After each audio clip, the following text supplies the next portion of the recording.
Hola, mi nombre es Villa Cereto, soy abogada, soy egresada de la Universidad de Lima. Hice un posgrado en la Universidad Católica en temas de medio ambiente y también una maestría en la Universidad Complutense de Madrid en temas de derecho ambiental. Asimismo, me encuentro realizando una maestría en temas de coaching en la Universidad de Barcelona.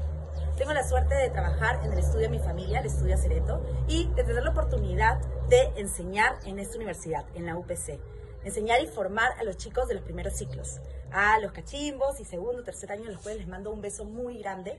El día de hoy le agradezco mucho a la universidad y en especial a la revista de la UPC, a Corpus Juris, por haberme invitado a ser parte de esta gran aventura, de este gran proyecto que tienen, que es de convocar a profesionales en el mundo del derecho para que les brindemos una orientación y podamos darles un alcance en diferentes materias con relación a lo que está sucediendo actualmente en nuestro país. Estamos hablando del COVID-19.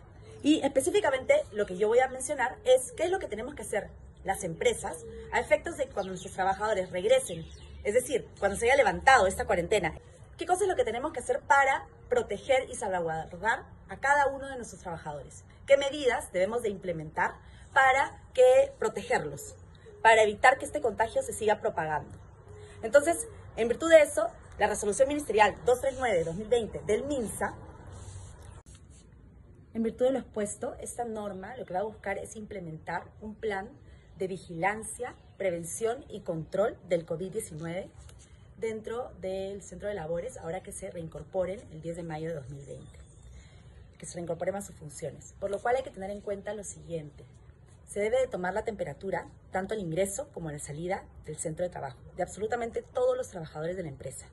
Asimismo, existe personal que tiene un alto riesgo de contagio. Este personal también se le debe de efectuar la toma de temperatura a la mitad de la jornada de trabajo. También es importante tener en cuenta que las empresas tienen la obligación de contar con un médico y/o enfermero dentro del centro de labores. ¿Y de qué dependerá? Esto dependerá de la cantidad de trabajadores que tenga la empresa y de cómo esté calificada esta empresa dentro de trabajo de alto riesgo. Es importante mencionar quién va a ser el responsable de esta seguridad y salud en el trabajo. Y eso va a depender de la cantidad de trabajadores que hayan dentro de la empresa, del centro de labores, así como también del nivel de riesgo. Si hablamos de empresas que tienen un máximo de trabajadores, es decir, que como máximo tienen 20 trabajadores y son sin actividad de riesgo, ahí el responsable será el empleador. Pero si hablamos de empresas como un número también hasta 20 trabajadores, pero con actividad de riesgo, ahí el responsable será el enfermero y el empleador. Por otro lado, si hablamos de centros de trabajo con unos trabajadores de 21 a 100 trabajadores con actividad de riesgo, el responsable va a ser el empleador y el enfermero. Pero si hablamos de centros de trabajo también obviamente de riesgo, que tengan trabajadores de 101 a 500 o de 501 a más, vamos a necesitar como responsables tanto al empleador como al enfermero como al médico ocupacional. Este plan debe ser presentado ante el Comité de Seguridad y Salud en el Trabajo o ante el Supervisor de Seguridad y Salud en el Trabajo. ¿Y qué cosa debe contener dicho plan? Bueno, fácil. En primer lugar, la cantidad de trabajadores que trabajan en el centro de labores. Asimismo, el nivel de riesgo, si este va a ser alto, mediano o bajo. También, cómo van a ser las medidas que voy a adoptar en materia de higiene y seguridad de salud en el trabajo. Es decir, cuántas veces al día voy a efectuar esta limpieza, a qué hora, ¿no? Pero obligatoriamente lo tendré que realizar una vez al día antes de que inicien las labores dentro del centro de trabajo. Y también es importante saber que no voy a desinfectar solamente una zona, sino voy a desinfectar absolutamente todo lo que está en mi centro de trabajo, incluidos los útiles de escritorio, incluidos los vehículos, incluido absolutamente todo lo que yo tengo dentro del centro. O sea, lo que se busca, básicamente, para que ustedes puedan entender cómo funciona esto, es proteger a los trabajadores. Y todo lo que esté en nuestras manos, poderlo hacer para evitar que este virus, este COVID-19, se siga propagando. Esta norma también nos establece estos niveles de riesgo que existen. Y nos habla de un riesgo bajo, de un riesgo medio, de un riesgo alto y de un riesgo muy alto. ¿Y de qué dependerá en qué categoría está uno u otro? Bueno, dependerá de lo siguiente. Cuando hablamos de un trabajador con riesgo bajo, es una persona que no ha tenido contacto con una persona que haya tenido COVID-19 o que se haya tenido sospecha que lo tenga, ni tampoco tiene un contacto con público en general de manera frecuente. O sea, por lo menos tiene 2 metros de distancia con el público. Aquí hablamos del personal administrativo. Por otro lado, también hablamos de este riesgo medio. Cuando hablamos de riesgo medio, estamos hablando de una persona que tiene un contacto frecuente o cercano, es decir, una distancia de 2 metros, con personas que tal vez o posiblemente hayan sido contagiadas con COVID-19. En este caso estamos hablando de quiénes, por ejemplo, de policías, estamos hablando de los que son las recepcionistas, los cajeros. Ellos estarían dentro de este rango de riesgo medio. Luego tenemos a los que mencionamos como riesgo alto.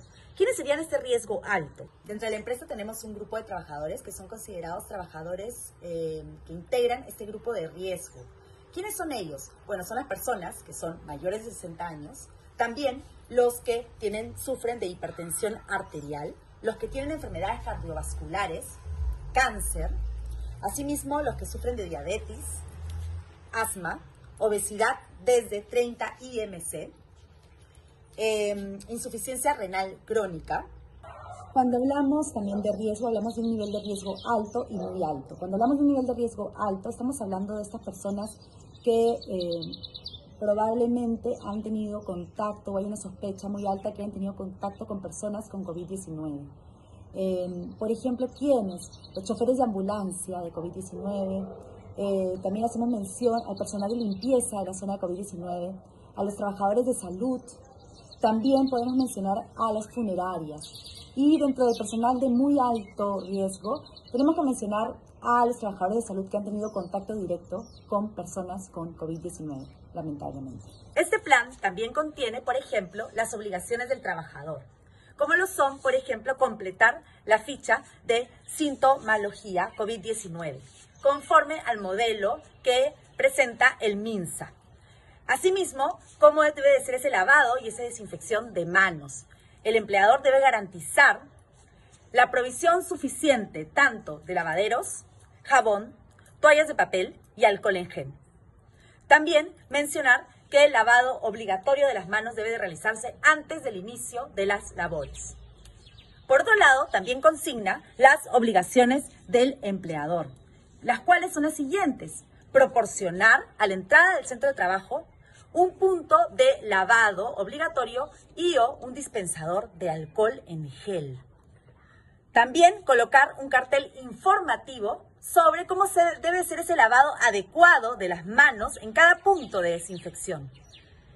Por supuesto, sensibilizar sobre la prevención del contagio. Antes del reinicio de las labores, se deben de efectuar pruebas llamadas serológicas moleculares. Son unas pruebas muy rápidas que se van a realizar a el personal que ya sea haya tenido el virus, el COVID-19, o al personal que haya tenido un riesgo de exposición al mismo, que haya sido alto, muy alto o mediano. Los que han tenido bajo riesgo y deseen realizarse la prueba, de manera potestativa lo pueden hacer. Los gastos de realización de esa prueba van a ser asumidos por el empleador.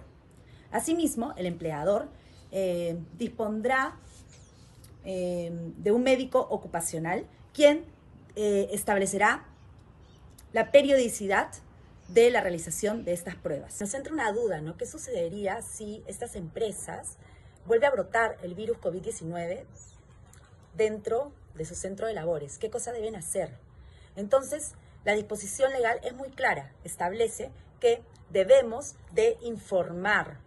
¿A quién? A la autoridad sanitaria, para que ésta, a su vez, informe a la SUNAFIL. ¿Sobre qué?